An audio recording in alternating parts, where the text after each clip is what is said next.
All right, everybody, welcome back again. Week 8, Chapter 7. I'm going to do a little drawing this week. Again, I put my video kind of at the bottom. You want to read the chapter and go through the Cengage drawing exercise just to kind of familiarize yourself with the canvas and some of the drawing elements. You draw a Chinese flag, which is a white rectangle with a red circle in the middle. Super easy. But once you do that, you can come back and take a look at the lesson for this week. In the back of the Cengage book, at the end of the chapter, there is a cylinder exercise that you should probably do. And I'm going to kind of walk through that a little bit here. If I open this up, you can see I have got a relatively simple HTML page with a couple buttons on them and a canvas element. My canvas element is 500 by 500, and it's important that you know the size of your canvas. Now, obviously, you can use JavaScript to do lots of things and dynamically scale everything. For this project and this lesson, we're going to stick with some relatively easy math. And yes, there is math involved here. I am terribly sorry. So I have a simple HTML page with a couple buttons, and it's just styled my CSS. I will cover the JavaScript here in a second, and this is what my page looks like on the side here. It's just the 500 by 500 canvas and a couple of buttons. Now, with it being 500 by 500, we can do math kind of easy. The X and Y are both 500. And if we put a grid on it, each of these would be 50 pixels. So we got 1, 2, 3, 4, 5, 6, 7, 8, 9, 10 across, 10 down. 50 times 10 is 500. Ta-da! So we can kind of do things in increments of 50 to keep it simple. So the cylinder. Don't worry about the grid. So to draw an oval, you have to have, or an ellipse, if you want to be fancy, you can call it an ellipse. You need 7 arguments. And the first one is for the X coordinate of the center. The second one is for the Y coordinate of the center. So they should be the same, right? I don't know. You got the X-axis radius, the Y-axis radius. One will be longer than the other if it's an oval. The rotation of the oval, which is generally 0. But you can just you can draw it and rotate it. The start angle and the end angle. You need those 7 arguments for an ellipse or a circle. And you can see in my function here that draws the oval. This is actually drawing 2 ovals. So when I click the draw oval button, which calls the draw oval function, it draws 2 ovals. The first thing when we draw anything, we have to create a variable for the canvas, and we just reach out to the document and grab that canvas element. Say, okay, this is the canvas element, draw here. We also need a canvas context, and that's just telling it we're drawing in 2 dimensions, not 3 dimensions or 7 dimensions. So you need those 2 variables in each of your functions. We actually draw using the canvas context. Every drawing begins with a begin path. We're just telling it start drawing. We want to draw an ellipse, and here are our 7 arguments right here. The X coordinate for the center of the oval, the Y coordinate for the center of the oval, the radius on the X axis, the radius on the Y axis. So X is going to be longer than Y because it's an oval, right? So X is wide and Y is short. The rotation, which is 0, the start angle, which is 0, and then the end angle, which is 2 times math pi. 2 times pi, right? So we have to call in the math and grab the pi property to calculate that end angle for us. And these 7 things here draw our oval. Now, let's see if I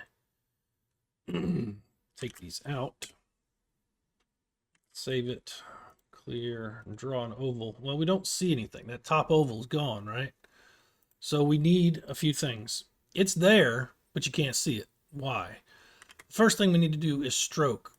Now, a stroke, if you've ever used like Photoshop, you can draw a line, but you can't see that line unless you stroke the line. And basically, it's like putting pencil to paper and drawing over that line. You can make the stroke thick or thin or whatever, however you want your line to be, but you have to stroke that line.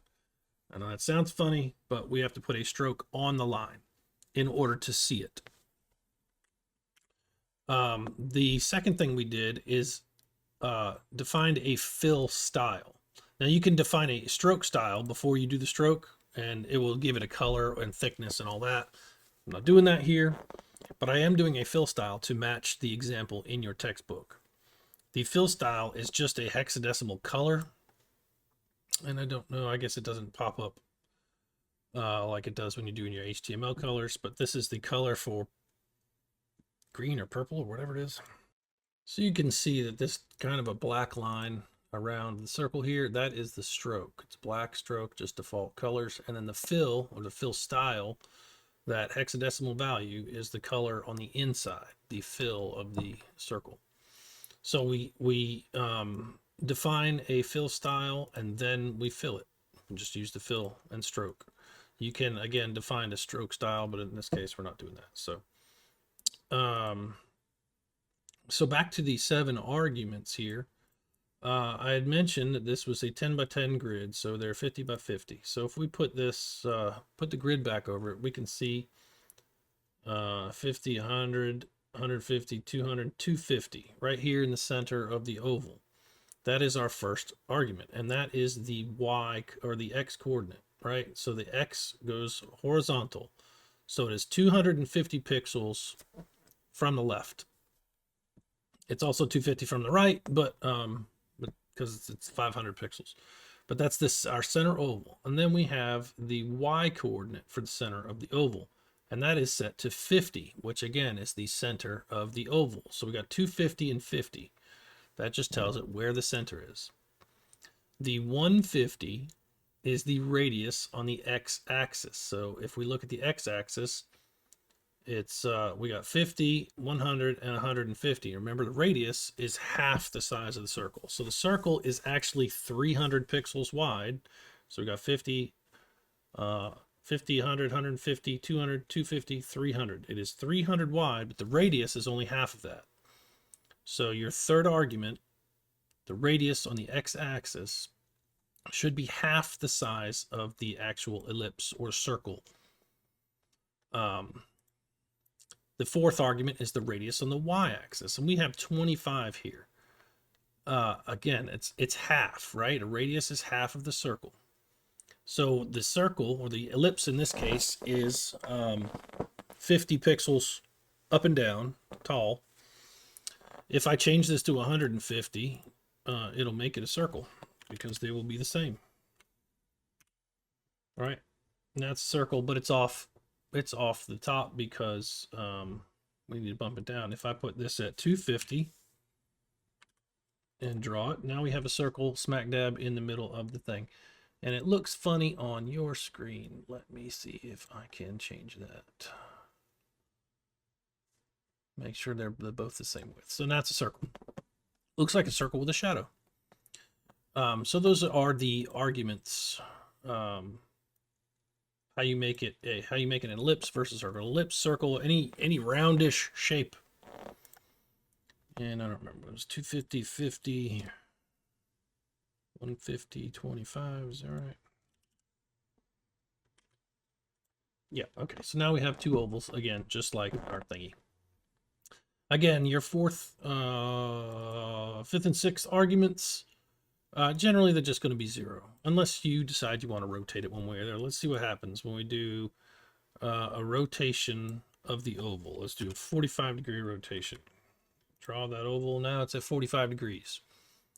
Generally, you're just going to draw it the way you want to draw it, but that is there. And the start angle, I guess if that's at 45, I don't really know what that does. No, okay, so that just kind of, it doesn't make a complete circle. If you want to make some funky shapes, you use that. But we're sticking to simple shapes here. And that's the way I like it. Keep it simple. And the end angle is going to be 2 times math.pi. I'm not really sure what that means. Is that the radius or pi or something? Math. 2 times math pi. So that's how you get your 2 ovals. So the first one is, they're both 250 on the x-axis, right? Because they're both centered in the center of the page.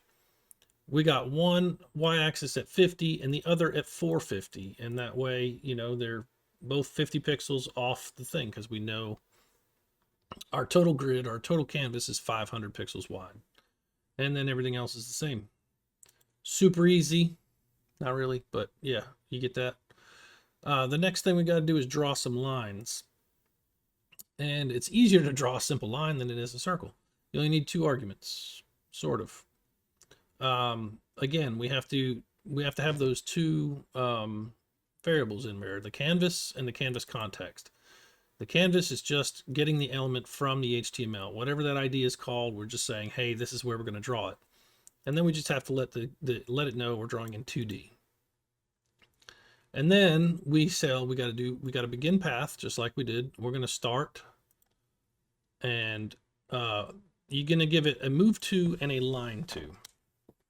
I don't really like these. They're not very descriptive, but this is where the line starts, X and Y, and where the line should end, X and Y.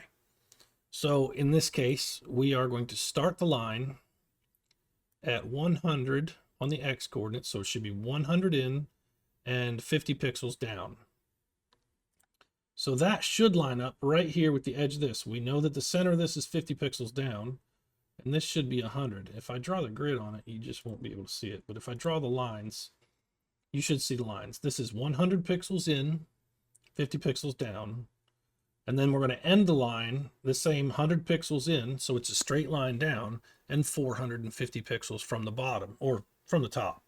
So we got a line that is 400 pixels long. And then we call the stroke, so you can actually see that line. And that's how you do a line. Just do the other side. We're doing it at 400. So it's a straight line on the X and 50 to 450 on the Y. And we stroke it. And that gives us our cylinder looking object. So that is a simple how to draw a cylinder lesson. Moving on to our lesson for this week. All right, before we get into that lesson, I have given you some more stuff. So last week I gave you a function that would load local storage. This week I'm going to give you a whole bunch of stuff. Not really a whole bunch. But if you look down here, there is a Chapter 7 Programming Project Assets. And this is a zip folder that you'll download. And inside that zip folder, there are 4 files. You have 3 images and a variables.txt file. What you need to do with these, I'm going to jump back into our Visual Studio.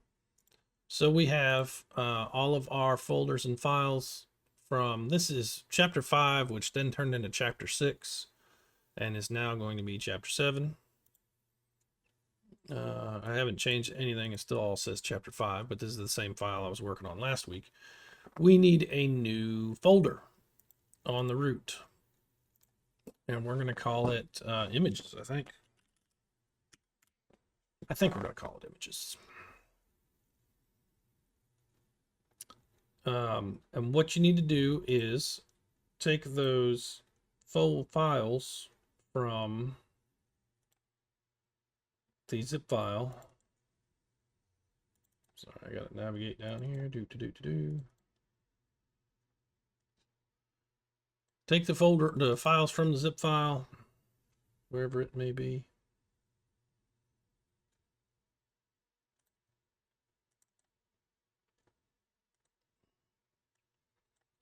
And copy the images into that images folder. Oops. You can copy the variables.txt in there if you want to as well. We won't call it, but you're going to need those variables. So the variables.txt file is just a Word file, and there are two variables in here. This is for the weight graph and the height graph. I'll explain a little bit more about this as we go, and I will tell you how to use those. So we have our graph.html page. And on this page, we want to display an image. So we are going to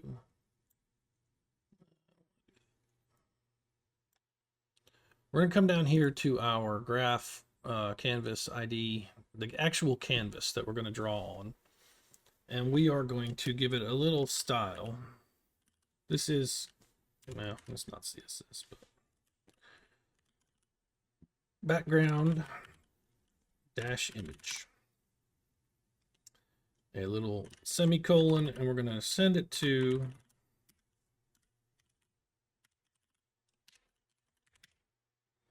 we're going to style that background with one of the images that we just added to our image files. So the BMI chart image you can see here. I'll open it. This is our BMI chart. And it just, you can't really see, there's some transparency in here, but it's separated. It's got pounds on the x-axis and pounds or kilograms on the x-axis, and then feet, inches, or centimeters on the y-axis. So height and weight. And we're going to use this as a background for our canvas. We do want to make this, we need to specify a width and a height. For that, those variables I just showed you, to work properly, you have to have this at a width of 800 and a height of 600. In that, when I control save that, and then I can open this in 5 server. And that's what our canvas graph looks like. Now I don't know if this is going to work. So yeah, looks like it's about the same. Okay. We'll see how this all shakes out. This is gonna be interesting. So now I just we specified a background for our canvas. We can draw on the canvas, which will then draw on this image. And what we're going to do is we're going to take some information from the patient page. When you search up a patient, it's going to have a height and weight on there. Then if you click over to the graph, it's going to draw 3 circles and 2 lines. One circle will be around the weight. One circle will be around the height. One circle will be where they meet, where the height and weight meet in this BMI chart. On one of these body mass index indicators, or 24, 26, 27, whatever these things are. And then we're just going to have 2 lines that intersect. So we're going to use the information again to draw 3 circles and 2 lines.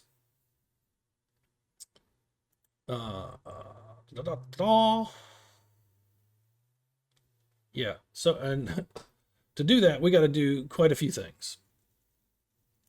So if we go into our JavaScript, go all the way down to the bottom where we're going to start this week, the first thing we need to do is calculate the BMI.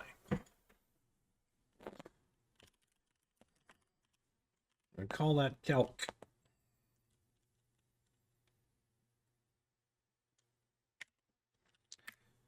We need a couple of variables. Current view height. That works. That works. Actually, and I need to copy and paste because otherwise this is going to take forever. And you guys don't want to sit here and listen to me do all that.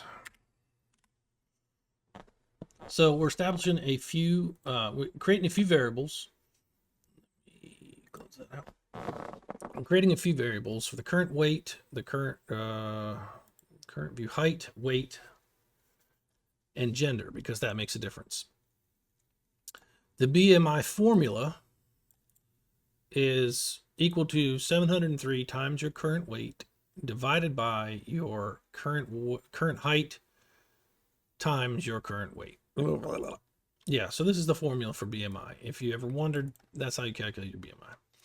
And then we're going to set some stuff in local storage. So now we have that whole database in local storage. But this time we're going to actually use local storage just to store some variable information. And that way, when you go from one page to the other, you don't lose those variables.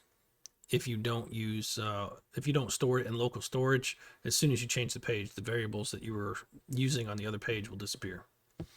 So we're going to do that. We're going to calculate our height and weight, and let's see if this even works. If I go in here over to the patient data page and I pick Anakin Skywalker search, I removed him from my database. Let's go to, actually, if I go to password, go to my password page, it should reload that local storage. Enter, go to patient, Anakin Skywalker search. Okay, now we got him. Height's at 74, weight's at 96, and he's a male. If I go to the graph page, it's not going to do anything yet.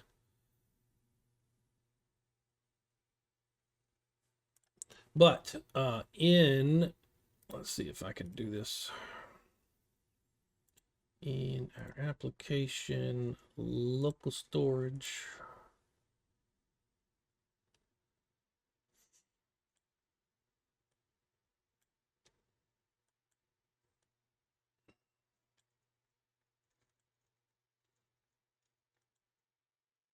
Okay, here we go. I don't know if you can see that or not. Let me bring this over here.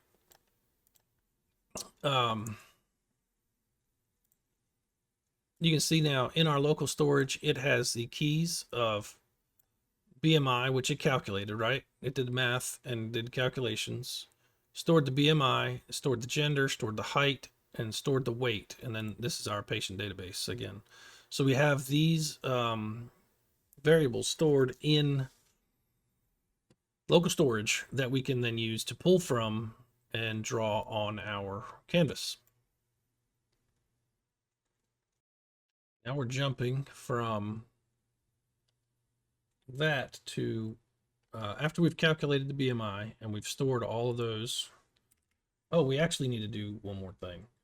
We need to put that calculate function a couple of different places in our code. So in the search database function, search, maybe it's just search. Yep. So when we find, let's say, so we call the search database function to see if a client is in there, been added, whatever. We want to make sure that we calculate this at any time before we decide to switch over to the graph page. So if you search for a patient, we want it to, we're not setting a button, or this function is not tied to a button.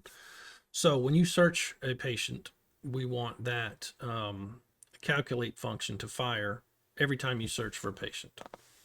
So we're going to put that right here. And so every time you search for a patient, it's also going to calculate that BMI. And every time we add a patient to the database, we want to also calculate that. So I'll put it right here.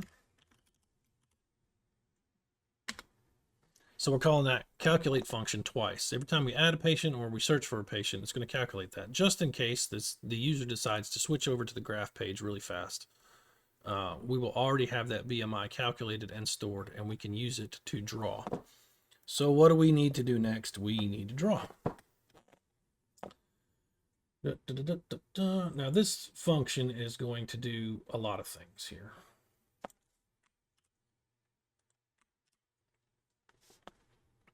There's a lot of stuff here. So you remember I told you we needed to call two things before we start drawing. The canvas, tell it where the canvas is, give it the name of the element ID with our canvas in it.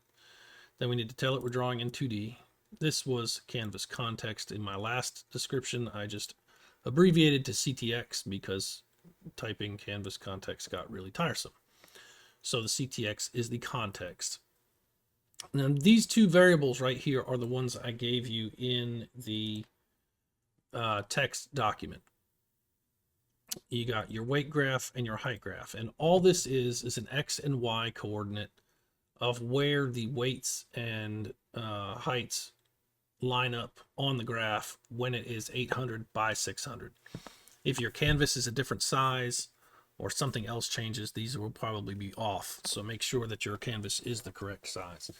And I went through and painstakingly figured all these out, so you didn't have to. You are welcome, and I accept tips. After that, what we're going to do, we're going to set a variable, and we are going to get the height. I just set it to h because I'm lazy.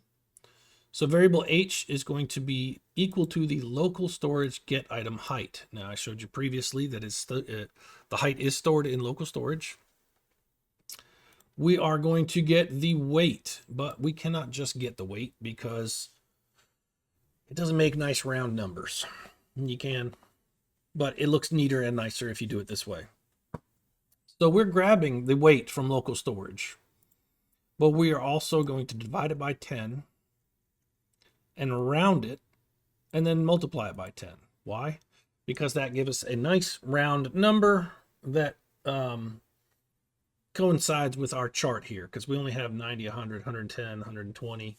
It's going to figure out what you're closest to, whether it's 120 or 130, and go based on that, just to keep things nice and neat. You don't have to do that, but your circles won't ever line up with one of the pounds or the heights or whatever. All of these two lines here, I'm just logging in the console what the results of those are, what H and W are equal to, so I know it was for error debugging. All right, now we get a little more complicated. For variable I, okay, we're doing a counter, right? I is equal to 0 as long as I is less than the height graph length. So it's going to iterate through this entire array until it finds a height that matches, and that's going to be the Y coordinate. We're also going to do the same on the weight graph and find the X. So remember that height is on the Y over here. Height is on the Y, so that's going to give us our Y coordinate. And weight is on the X, and that's going to give us our X coordinate. It's going to search through these until it finds a matching pair, right? It needs to find both the height and the weight that match so that it can then draw circles. And then it's going to call these functions. It's going to call the CTX, or get the canvas. It's going to, the X value for the height circle is always the same. It's always this, the height circle will always be 40 pixels in. That's why it's hard coded in there. But the Y value is going to change, and that's going to be based on the variable Y that we find in the height graph. Does that make sense? For the height circle, the variable Y. And then we're just making it 20 pixels big. The draw circle weight, again, we got the X coordinate, which we're getting from here on the weight graph, because weight is on the X coordinate. We need to get that X coordinate, but the 30 will always be there because these numbers here don't move. It's always 30 pixels from the top, and we're making it 20 pixels around. And then we're just going to draw lines from X to Y, and then we're drawing a third circle from that's it's got the X and Y coordinates of both. So on the height, we're just getting the X. On the weight, we're just getting the Y. The BMI, we're getting both X and Y because they're going to be straight up and down from the other two circles with lines between them. And it's also going to be 20 pixels wide. But we have to write those functions. Man. So we calculated the BMI. Let's do, man.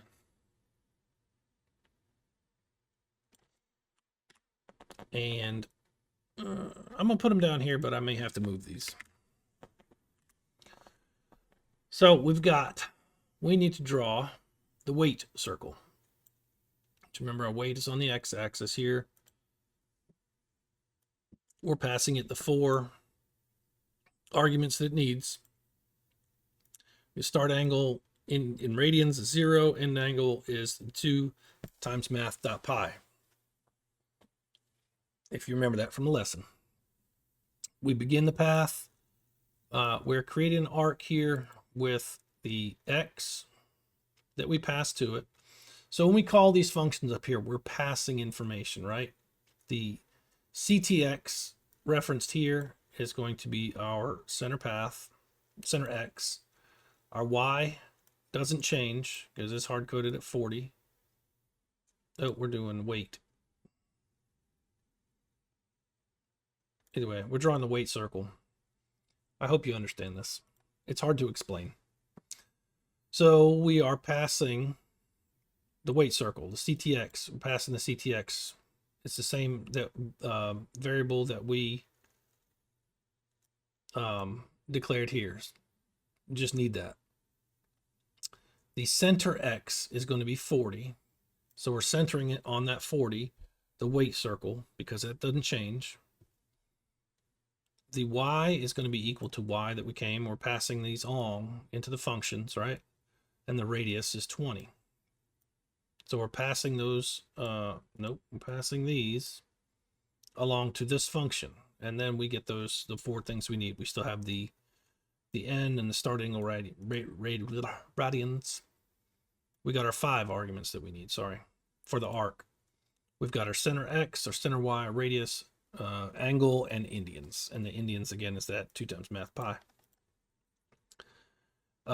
Here I made a line width of 8 and a stroke style. Remember I said you could define a stroke style.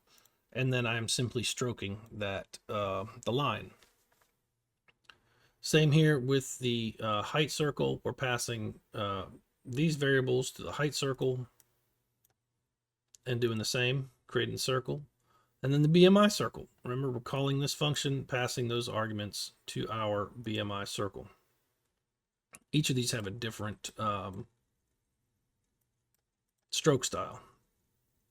And then we just draw the lines. Again, calling this function, draw lines, passing it the CTX, the X, and the Y, receiving the CTX, X, and Y, and then using the X and Y to move 2 different parts, to move that line from start to finish.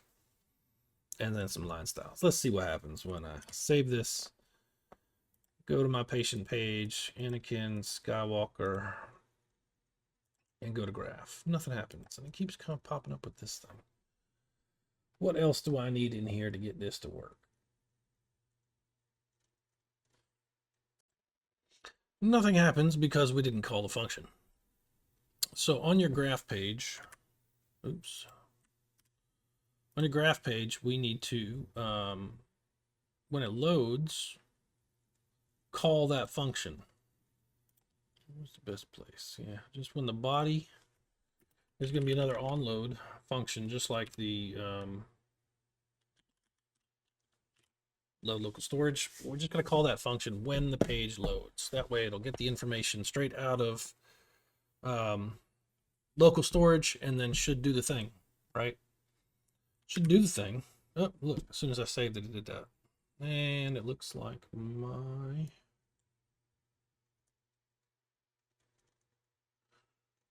my calculations might be off a bit. Let's try. Let's go to Anakin Skywalker, search, and go to the graph. Why that keeps popping up. 140, 150. That is way off. Why is it way off? My coordinates are correct, but it was off because I had the content in my CSS set to 500 pixels, so the image wouldn't even fit in there. I also had the canvas graph set too small. So make sure that in your CSS it's correct. Obviously, this is way too wide for a phone. You'd have to do a whole lot of calculations to change those back. But for this project, we'll just concentrate on the browser, and that's good enough for me. So to demo, again, if I do this, all right, go to our patient data. It's really wide now. Look for Anakin Skywalker. We can search. We go to graph, and it graphs a page for us. I don't know why that keeps popping up. It's really annoying. It's built in. But again, so we're at 200 pounds, 6'2", and it shows a BMI of 26. What exactly did it say before? 74 inches is 6'2". It just rounded up to 200 pounds, right? And that way, you know, this thing, it doesn't look like it's off. It's on 200, and it doesn't try and get to 196. So we can keep our line straight and everything good. And then we drew our 3 circles, a weight circle, our height circle, and the BMI circle. They are red, blue, and purple. Those are the stroke styles that I use. And this should work for anybody in our database now. Steve Rogers, search. 74, that's 6'2" again. He's 240 pounds. So now it's at 240, and 6'2" still moved over.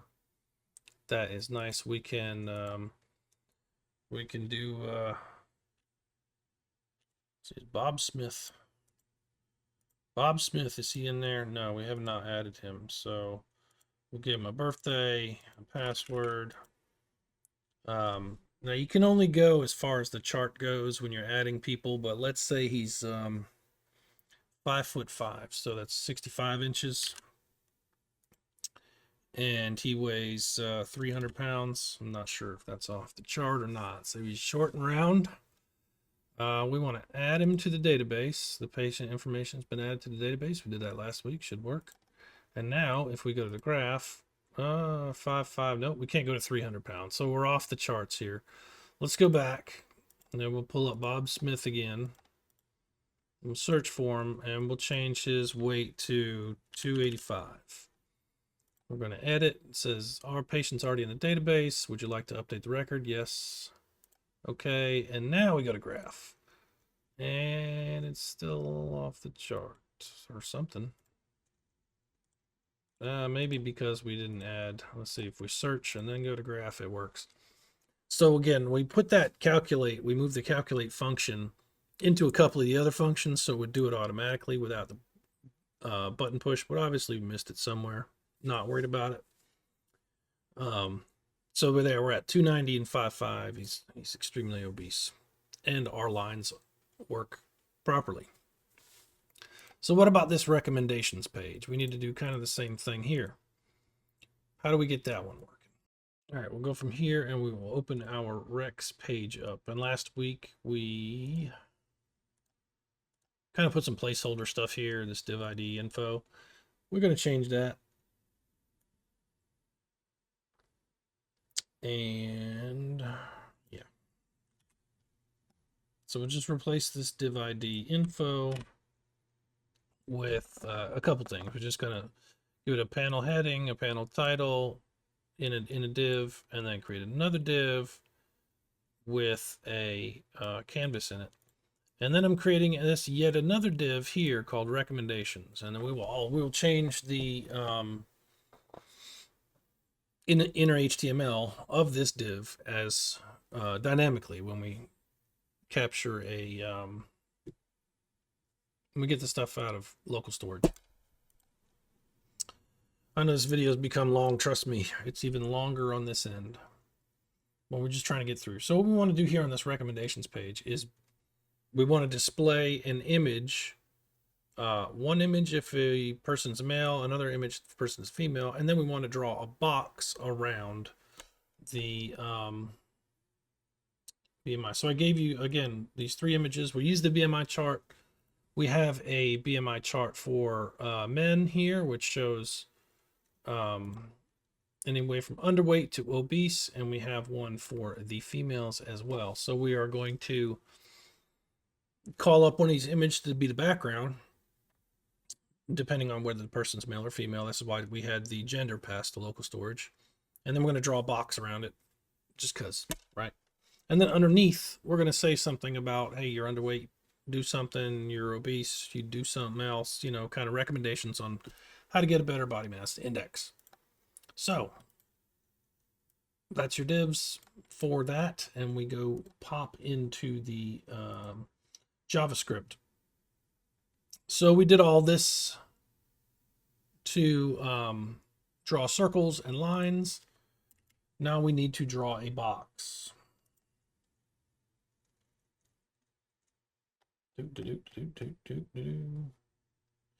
So this is going to be a big function because not only are we drawing a box, but we're changing up some stuff.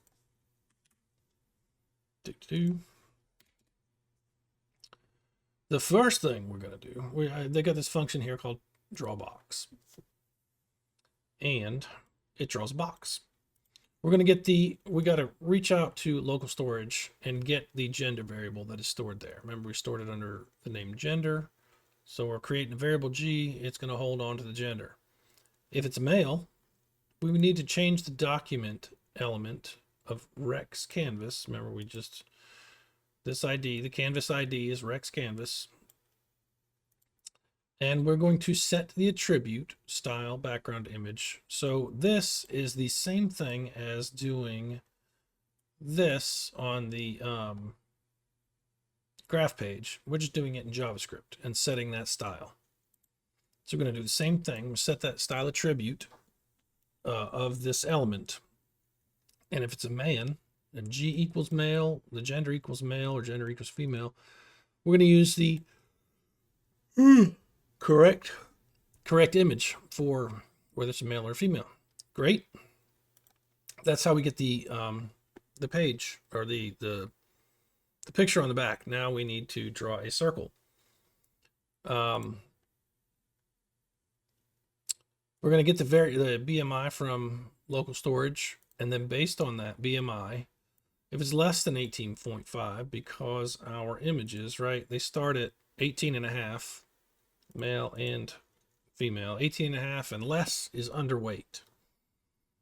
So we're just doing if statements based on that. If it's 18.5 or less, it's going to be underweight. So we need to, this is where we're going to put that div that I said. We're going to say some stuff underneath. You're going to tell the person, hey, you're underweight. You need to do some things.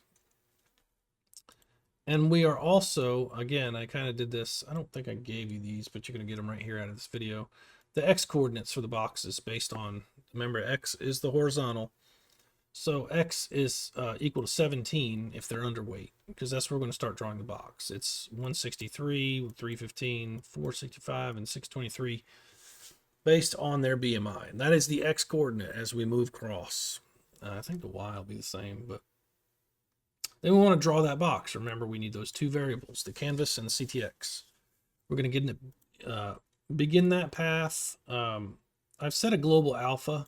That's the transparency, right? The alpha channel is our transparency to half, so you can see through the box. I can fill it with a color and you can see through the box. We are going to call ctx.rect, and that draws a rectangle or square, really, if you mess with the numbers. We are giving it the X coordinate, the Y coordinate, the width, and the height right here. So the X is going to be equal to the X based on the BMI. The Y is always the same because we want it to be level and flat across the thing. It's going to be 150 pixels wide and 400 pixels tall. I just created a line width to make it stylish. I gave it a stroke style to make it stylish. I then stroked it, I gave it a fill style, and then filled it. So if I save all of these, and then I bring over my page, go back to the patient page. Let's see, Anakin Skywalker. We do a little search, go to our graph. I don't know why this password thing keeps popping up. So we got our graph. We know that worked correctly because we checked that out. We got our awesome little circles and lines, and then we go to the recommendations page, and it doesn't work. Why? I don't think we called it. Again, let's go back to draw box. Now we need to go to the Rex page and call the draw box function again on load.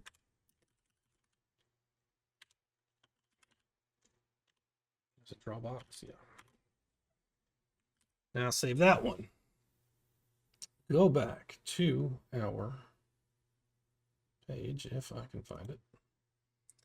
Patient page, Anakin, Skywalker, search the graph, and that works. Close the password thing because the 123456 has apparently been compromised. Then go to Rex page, cross your fingers. All right, there we go. So we got our it set the background image to this, and these colors actually blend in so well. These are the styles. This is the box that I created with a line style of orange and a fill of pink. Do whatever line style and colors you want to use. And then underneath here, this is the recommendations that we set based on the BMI. Let's do somebody else. If we go here and we go to Carol Danvers, search her stuff up, go to graph, close the password thing, it changes. We got a dynamic changing thing here. We go to recommendations page and we have the female background. The box is over the normal range, and we have a different recommendation based on that. Let's do one more. Who else have we got in here? I don't remember who's even in my database. Let's see, go to application, local storage, database. Oh, come on.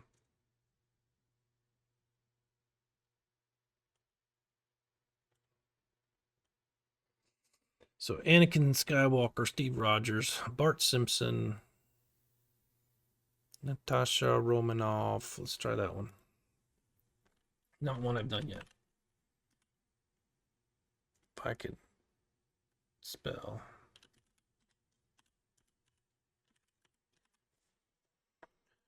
Uh, 67 inches and 125 pounds. That sounds light to me. We'll do our graph. The graph works. She is, what's that, normal? Green? I think it's underweight. No, it says normal. Anyway, normal. Dude, Bob Smith. Yeah, because Bob was extremely overweight, right? It says 65 inches, 285 pounds. He's way at the top there. He's extremely obese, so that one works. Let's change to a guy again. So everything seems to work, and all of my testing seems to work just fine. So that is the project for the week. If you have any questions, please let me know.